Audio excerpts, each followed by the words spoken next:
যুক্তরাষ্ট্রের মিনিয়াপোলিস শহরে আরও শত শত ফেডারেল এজেন্ট পাঠানোর ঘোষণা দিয়েছে দেশটির হোমল্যান্ড সিকিউরিটি বিভাগ। রোববার এই ঘোষণা দেন যুক্তরাষ্ট্রের হোমল্যান্ড সিকিউরিটি সেক্রেটারি ক্রিস্টি নোম।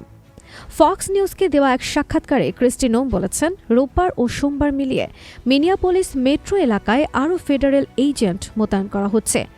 এর লক্ষ্য ইতোমধ্যে সেখানে থাকা কর্মকর্তাদের নিরাপদভাবে কাজ করতে সহায়তা করা।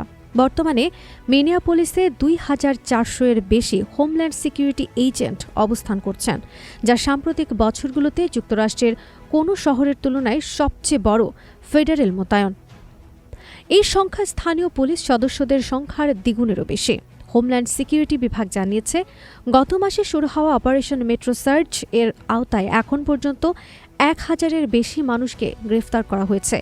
রাজ্যে চলমান বড় ধরনের আর্থিক জালিয়াতি ও অভিবাসন সংক্রান্ত তদন্তের অংশ হিসেবেই এই অভিযান চালানো হচ্ছে।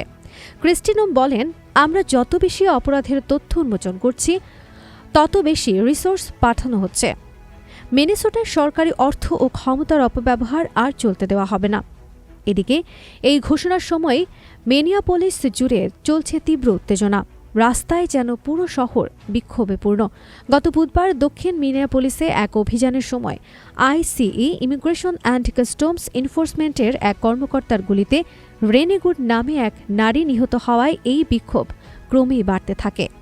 স্থানীয় সময় সকাল ৯:৩০টার দিকে পুলিশ ঘটনাস্থলে পৌঁছে গুডকে মাথায় গুলিবিদ্ধ অবস্থায় উদ্ধার করে। দ্রুত হাসপাতালে নেওয়ার পরে তার মৃত্যু হয়। যদিও ফেডারেল কর্মকর্তারা বারবার এই দাবি করেছেন যে আইসিই এজেন্ট আত্মরক্ষার্থেই গুলি চালান। তাদের ভাষ্য অনুযায়ী ওই নারী নিজের গাড়ি দিয়ে কর্মকর্তাদের আঘাত করার চেষ্টা করেছিলেন। তবে স্থানীয় বাসিন্দা ও প্রত্যক্ষদর্শীরা ভিন্ন কথা বলেছেন। সামাজিক মাধ্যমে ছড়িয়ে পড়া একাধিক ভিডিওতে ফেডারেল কর্তৃপক্ষের বক্তব্য নিয়ে প্রশ্ন উঠেছে।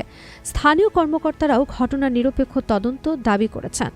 এই হত্যাকাণ্ডের পর মিনিয়াপোলিস সহ টুইন সিটিজ এলাকায় এবং যুক্তরাষ্ট্রের বিভিন্ন শহরে আইসিই বিরোধী বিক্ষোভ শুরু হয়েছে।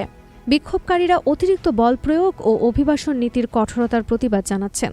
তবে ফেডারেল সরকার স্পষ্ট করে জানিয়েছে, এই বিক্ষোভ অভিবাসন অভিযান থামাতে পারবে না।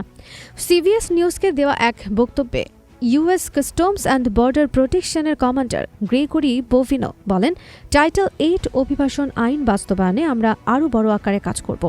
এই অভিযান কোনোভাবেই থামবে না। বিশ্লেষকদের মতে মিনিয়াপোলিসে এই বিপুল সংখ্যক ফেডারেল বাহিনী মোতায়েন যুক্তরাষ্ট্রের অভিবাসন নীতিকে ঘিরে রাজনৈতিক ও সামাজিক উত্তেজনাকে আরও বাড়িয়ে তুলতে পারে।